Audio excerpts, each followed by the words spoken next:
और इंडिया 9 बजे की शुरुआत लव जिहाद के एक ऐसे केस से जिसने पूरे देश में सनसनी फैला दी। रांची लव जिहाद मामले में IVN 7 एक और खुलासा करने जा रहा है। रांची लव जिहाद मामले में तारा शाहदेव और रंजीत के बीच निकाह करवाने वाले काजी ने IVN 7 से बातचीत में कई खुलासे किए हैं। रांची की नेशनल शूटर तारा शाहदेव ने अपने पति रंजीत सिंह कोहली पर यह आरोप लगाया था कि रंजीत उर्फ रकीबुल हसन ने हिंदू रीति रिवाज से शादी करने के बाद जबरन उसे इस्लाम कबूल करने के लिए दबाव डाला, उसके साथ जबरन निकाह किया। अब इस मामले में एक और अहम मोड़ आ गया है। तारा और रंजीत के बीच शादी करवाने वाले काजी जान मोहम्मद ने हमसे खास बातचीत की। काजी जान मोहम्मद ने खुलासा किया कि शादी के वक्त तारा शाहदेव का नाम सारा परवीन बताया गया था।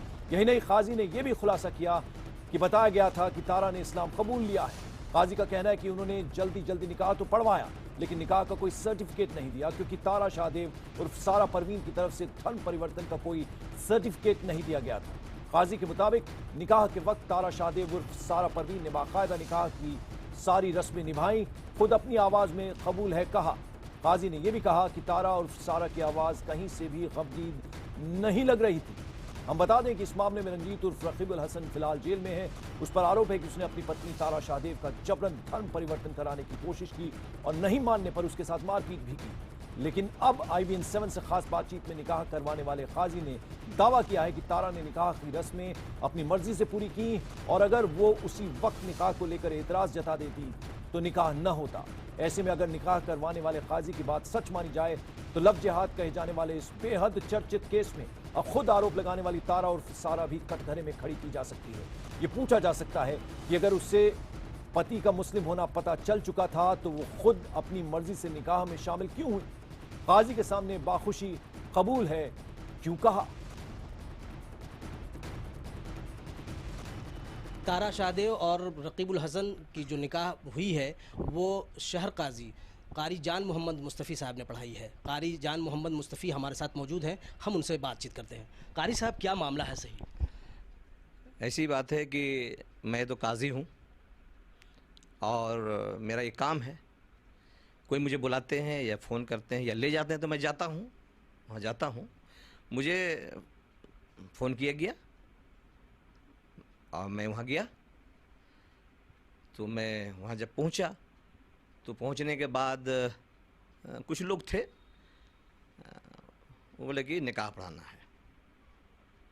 तो मैंने कार्रवाई जब शुरू की तो उसका नाम तो रकीबुल हसन बताया लोग, लेकिन उसका फादर नेम जब आने लगा तो हिंदू नाम है। तो मुझे अजीब सा लगा, ये क्या मामला है। लोगों ने कहा कि मैंने इस पर इंटरफेयर किया तो लोगों ने कहा ये इस्लाम में दाखिल है। अच्छी बात है, यानी इस्लाम कबूल कर चुके कर लिया लोगों ने कहा वहाँ पर जो मजमत थी। फिर बच्ची की बारी आई तो मुझे बताया गया इसका नाम है सारा, नाम है सारा परवीन। ठीक है। जब उसके फादर का नाम मैं जब कहने लगा तो वहाँ फिर कोई हिंदू नाम था। मुझे डाउट हुआ, हमारे दोनों का मामला इस तरह है, दोनों का मामला इस तरह है। तो कहा नहीं, ये इस्लाम में दोनों दाखिल हैं, दोनों दाखिल हैं। मेरे पास वक्त भी कम था चूँकि इफ्तार का वहाँ प्रोग्राम भी था और मैं कहा मैं इफ्तार वहाँ नहीं करूँगा। मैं जहाँ नमाज़ पढ़ाता हूँ, जहाँ इफ्तार करता हूँ, मैं वहीं करूँगा, दूसरी जगह नहीं करूँ। मैं बहुत ज़्यादा तो 15 मिनट या 20 मिनट, उतना टाइम तो नहीं देखे, लेकिन हम 15 से 20 मिनट ठहरे होंगे वहाँ। मुझे लेकिन बहुत अजीब सा डाउट हो रहा था। मैंने पहला काम किया कि जब ये लोग की अक्लमंदी ज़ाहिर होने लगी, मैंने जो रजिस्टर मेरी है निकाह पढ़ाने की, ये रजिस्टर है, इस रजिस्टर को मैंने नहीं निकाला।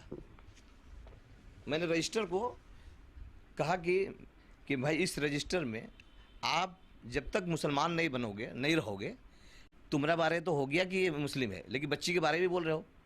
नहीं, सब ईमान में है, सब लोग। यानी निकाह के वक्त जो है ये रजिस्टर का मेंटेन होना बहुत ज़रूरी है। हाँ, ज़रूरी है, लेकिन मैं नहीं किया चूँकि मुझे समझ में नहीं आई। और ये रजिस्टर मेंटेन होता ही है, ठीक है। और मैंने कहा तो कहा कागज़ सब देंगे, सारा कागजात मैं दूंगा। वक्त कम था, मैंने इजाबो कबूल किया। बच्ची को भी मैंने देखा बहुत कम वक्त के लिए वो उसको लाया गया। मैं तो एक पल भी नहीं देख पाया। पर्दा लगा हुआ था, पर्दा को उधर लाकर लोग बैठाया। तारा शाहदेव के ज़रिए जो ये बात कही जा रही है कि निकाह के वक्त उन्हें कबूल करवाया गया, वो 3 बार जो है ना कबूल है ये कहने के लिए कहा गया, उन्होंने ये बात को कही है। तो ये आपने किया था, कहा था? जी जी, जब इन लोगों ने कहा कि नहीं सब ईमान में दाखिल है, कोई दिक्कत नहीं है, सारे लोग मुसलमान हैं। सारे दोनों मुस्लिम है, और बच्ची भी कहीं रुकी नहीं। एक मरतबा बल्कि मैं तो बहुत अच्छी आवाज़ में बोल रही थी। एक होता है कि गमगीन या नहीं बोल रही है। शरीयत में है कि अगर दूल्हा या दुल्हन दोनों में से कोई एक अगर इनकार कर दिया, नहीं बोला, तो निकाह नहीं होगा। लेकिन ये तो बोली, लेकिन मैंने रजिस्टर जब वो कहा कि सर्टिफिकेट के लिए, मैंने कहा नहीं, आप जब तक ये आप सर्टिफिकेट नहीं दोगे इसका मज़हब अपना धर्म वाला, मैं इसमें दाखिल नहीं करूँगा। और अगर तुम लोग इस्लाम में नहीं रहोगे, हो कि नहीं हो उसको तो अल्लाह जानता है, तो ये निकाह भी नहीं होगा। निकाह उन्हीं लोगों का है जो लोग ईमान में दाखिल रखते हैं, चाहे मोमिन हो या मोमिना हो, उन्हीं का निकाह होता है। इस्लामी जो शादी है, इस्लामी शरीयत के मुताबिक जो शादी होती है, उसमें रजिस्टर का मेंटेन होना ज़रूरी है, दस्तखत होना ज़रूरी है, क्या क्या जो है चीज़ें होना ज़रूरी है? उसमें है कि उसमें निकाह में 3 चीज़ें हैं कि सबसे पहली बात थी मेहर की रकम। मेहर की रकम, वो रकम जो भी तय हो, 1 रुपया हो, वो मेंशन होता है। वो मेंशन होता है। और गवाहान जो होते हैं, और लड़का लड़की का कबूल करना, लड़का लड़की का कबूल करना। दस्तखत ये तो दुनियावी एतबार से है, और ये दस्तखत करना है। तो दस्तखत चूँकि मैं इसमें डाला ही नहीं, हमको कुछ डाउट हुआ था, तो मैं तो ये नहीं किया। जब तक तुम नहीं दोगे तब तक मैं इस रजिस्टर में नहीं ला सकता हूँ। और अगर तुम मोमिन अगर नहीं हो, ये मोमिना नहीं है, तो शरीयतन निकाह भी नहीं हुआ। और मेरे पास वक्त एकदम करीब था, रोज़ा इफ्तार का टाइम हो चुका था। मैं कहते हुए वहाँ से निकल गया। हार्डली मैं 15 मिनट या 20 मिनट ठहरा हूँगा। तो क्या कहते हुए निकले वहाँ से? कि ये निकाह अगर इस्लाम में नहीं हो तुम लोग, तो निकाह नहीं होगा। यानी दस्तखत भी नहीं किया? नहीं, कुछ नहीं, कुछ नहीं, कुछ भी नहीं, कुछ भी नहीं हुआ। वो दस्तखत वगैरह कुछ नहीं, इसलिए कि हमको समझ में नहीं आई कि तो हाँ दस्तखत कुछ नहीं हुआ। और हम बोले कि अब मैं जाता हूँ। लोगों ने कहा कि आप अफ्तार भी कर लें, मैं कहा नहीं, अफ्तार मैं यहाँ नहीं करूँगा, मैं जहाँ करता हूँ करूँगा। अब मैं तुरंत वहाँ से निकल गया। अगर अल्लाह जानता है कि अगर तुम लोग इस्लाम में हो तो होगा, इस्लाम में नहीं हो तो तुम्हारा निकाह नहीं होगा। और इस पर और बात करने के लिए हमारे साथ रांची से ईटीवी के एडिटर राजेश तोमर जुड़ रहे हैं। राजेश, अगर हम काजी जान मोहम्मद की बात माने तो ये निकाह एक तरह से माना ही नहीं गया, और दूसरा अपनी मर्जी से निकाह करने के लिए आई थी तारा शाहदेव, सारा नाम से उसने वहां निकाह पढ़ने के लिए आई थी। देखिए, ये बातें तारा बहुत पहले से कर रही हैं कि जो निकाह है, निकाह उन्होंने किया है चूंकि रंजीत कोहली को वो प्यार करते थे। सबसे जो खास है वो ये है कि जैसे कि मौलवी साहब कह रहे थे कि उन्होंने कहा कि ये निकाह तभी कबूल होगी जब वो इस्लाम से होंगे। यहाँ पर शायद यही एक पेश था जिसकी वजह से रंजीत कोहली तारा पर संभवतः वो दबाव बना रहे होंगे कि पहले तारा इस्लाम कबूल कर ले, उसके बाद जो ये निकाह है वो जायज हो जाएगी।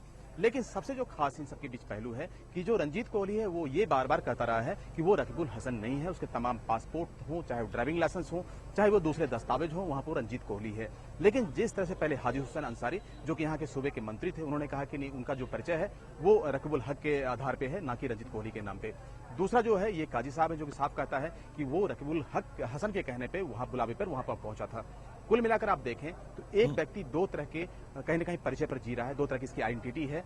अब शादी जहां तक जो लव जिहाद की बात कही जा रही है, ये पूरा का पूरा जांच का विषय है। क्योंकि यहाँ पर अगर आप रंजीत कोहली की बात देखें तो एक व्यक्ति जो कि सिख है या हिंदू है, उसका झुकाव जिस तरह से इस्लाम की तरफ होता है, उसके पीछे का वजह क्या है? चूंकि तारा, अगर तारा की तरफ देखें, अगर वो निकाह के लिए तैयार होती हैं तो ये भी एक बड़ा अजीब सा घटना है कि चूंकि एक हिंदू लड़का और लड़की आपस में शादी करते हैं, उसके बाद ये निकाह की बात आती है। तो तारा के परिवार को ये मालूम होना चाहिए था कि यहाँ निकाह जैसी कोई बात है। तब क्या निकाह जो चूंकि शादी जो होती है वो 7 जुलाई की बात है। अगर 9 जुलाई को उसकी निकाह होते हैं तो जाहिर है कि तारा के परिवार को कहीं न कहीं प्रोटेस्ट करना था। ये बिल्कुल परिवार से नहीं आया, लेकिन जिस तरह से बबेला मचा हुआ है उसके बाद जाहिर है कि इसमें जो हाई प्रोफाइल जो मामला है, जो कि इस पूरे केस का एक अलग पहलू है लेकिन उससे जुड़ा हुआ है, तो जाहिर है वो भी उजागर होंगे।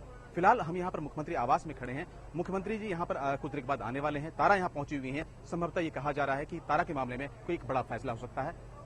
जी चलिए, बहुत बहुत शुक्रिया इस तमाम अपडेट और इस जानकारी के लिए राजेश आपका। तो आपने देखा रांची लव जिहाद केस में नया खुलासा। वैसे तारा शाहदेव इस मामले में इंसाफ के लिए खुद झारखंड के मुख्यमंत्री हेमंत सोरेन से मिलने पहुंची हुई हैं। जैसा कि राजेश भी बता रहे थे, सीएम ने उन्हें इंसाफ का भरोसा दिलाया है। इससे पहले रांची के एसएसपी ने भी तारा शाहदेव से मुलाकात की थी। तारा का आरोप था कि रांची पुलिस इस केस में किसी के दबाव में काम कर रही है, वो रंजीत को बचाने की कोशिश कर रही है। हालांकि तारा से मुलाकात के दौरान रांची के एसएसपी ने कहा कि अगर तारा चाहें तो किसी भी स्वतंत्र एजेंसी से जांच करा सकती है। उधर पुलिस ने रंजीत उर्फ रकीबुल हसन को 3 दिन के रिमांड पर ले लिया है। पुलिस रंजीत से अब पूछताछ भी करेगी। मैं ये नहीं कहती कि पुलिस काम नहीं कर रही है। जिस स्तर से प्रशासन जो जोड़ लगाई हुई है इस केस को एक आम केस बना के दबाने में कोशिश में लगी हुई है, जो जज मदद कर रहा है भागने में, तो अगर आप ईमानदारी से भी कुछ करना चाहोगे तो वो आपको नहीं करने देंगे। मैंने ये नहीं कहा कि मुझे आप पे भरोसा नहीं है, मुझे इस प्रशासन पे भरोसा नहीं है, उन लोगों पे भरोसा नहीं है जो ये केस को छुपाने की, जो उन लोगों के नाम को छुपाने की हर वो मुमकिन कोशिश कर रहे हैं। क्यों ये स्टेट गवर्नमेंट सीबीआई जाँच नहीं होने दे रही है? जो बातें हो रही है, जो इतने लोग, इतने कॉन्टैक्ट सुप्रीम कोर्ट के जज खुद ये सपोर्ट कर रहे हैं मुश्ताक अहमद जैसे लोगों को बचाने के लिए, तो आप सोच सकते हैं किस हद तक ये बात है। तो क्यों स्टेट गवर्नमेंट भाग रही है सीबीआई जांच से? फॉर्मली ये केस किसी और एजेंसी को नहीं दिया जाता है, तब तक ये मेरा केस है। इसको हम लोग देख रहे हैं, हम लोग सुपरवाइज कर रहे हैं, हम लोग इन्वेस्टिगेट कर रहे हैं। हमने वादनी को ये विश्वास दिलाया है कि केस बिल्कुल इंडिपेंडेंटली और बिना किसी प्रेशर में इन्वेस्टिगेट किया जाएगा।